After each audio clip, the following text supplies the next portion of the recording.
Imagine this. You're dragged beneath a castle, through flickering corridors where screams of the damned echo like ghosts. You're not a murderer, not a traitor, just a woman. And for that alone, the system is ready to break you. What happens to women locked away in medieval prisons is far more disturbing than the tales of Dungeons and Dragons. And trust me, what waits at the end of this story will stay with you. The clang of iron shuts behind her. The torchlight flickers across stone walls damp with centuries of silence. Her name doesn't matter anymore. Not here. In medieval Europe, prisons didn't exist to reform. They existed to erase. From the moment a woman crossed the threshold of a prison, called a jail in England or a geôle in France, her humanity began to dissolve. One of the first rituals? Shaving her head. Not out of hygiene, but as humiliation.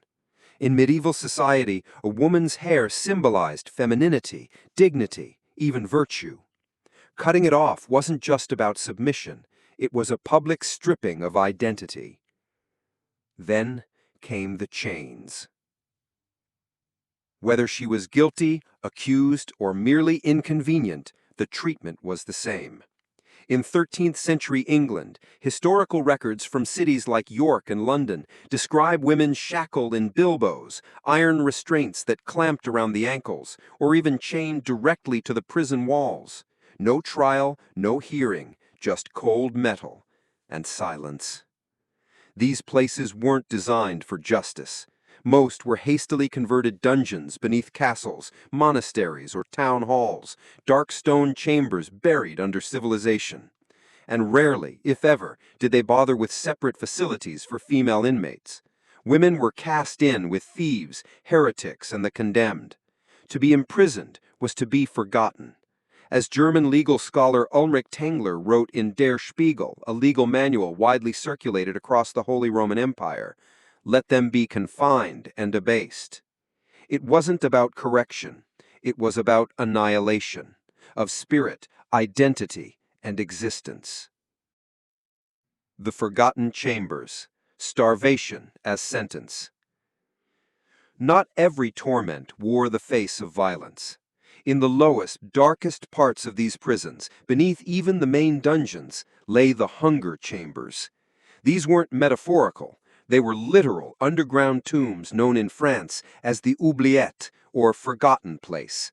No windows, no lights, sometimes no larger than a coffin.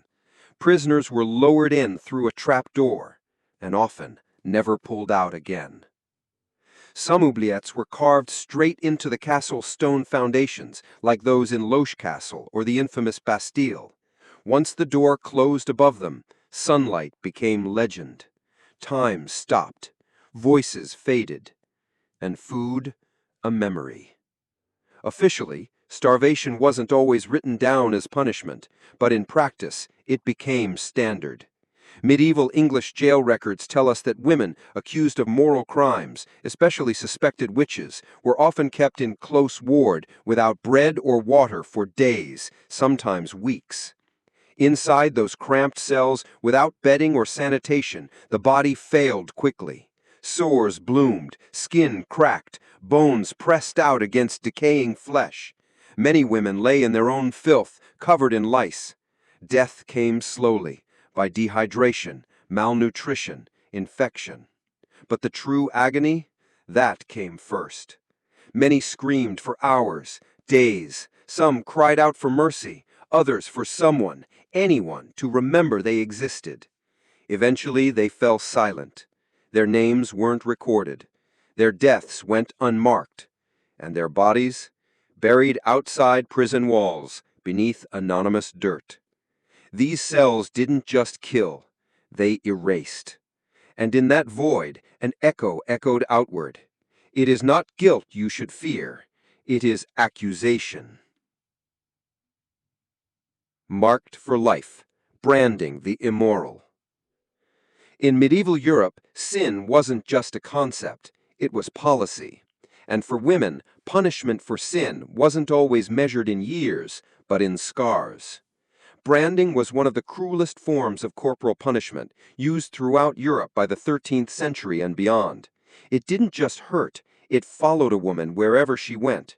In England, branding was first used for repeat offenders, or thieves, but by the 15th century, it extended to women accused of vice crimes, prostitution, adultery, or night walking. In 1563, Queen Elizabeth I reinforced this brutality. Vagrants, often women labeled as prostitutes, could be branded with the letters AEV, permanently scorched into their skin. Earlier records, like those from 14th century London and York, show women punished simply for living without governance. In some places, branding wasn't just a sentence, it was a spectacle. Public punishment meant everyone could see your shame, and no amount of repentance could remove a scar seared by iron. In Scotland, under the 1424 Act of Parliament, women deemed unwomanly or idle faced similar branding. London's Bridewell Palace, a prison turned workhouse, routinely whipped and publicly marked women accused of prostitution. Legal minds like the 15th century jurist Fortescue made it clear: let punishment be visible to all, so that others may fear and not fall. This wasn't about justice, it was about warning. A branded woman could never return to ordinary life. Her flesh screamed louder than her voice ever could. Each mark wasn't just a scar, it was a declaration. This woman is not one of us.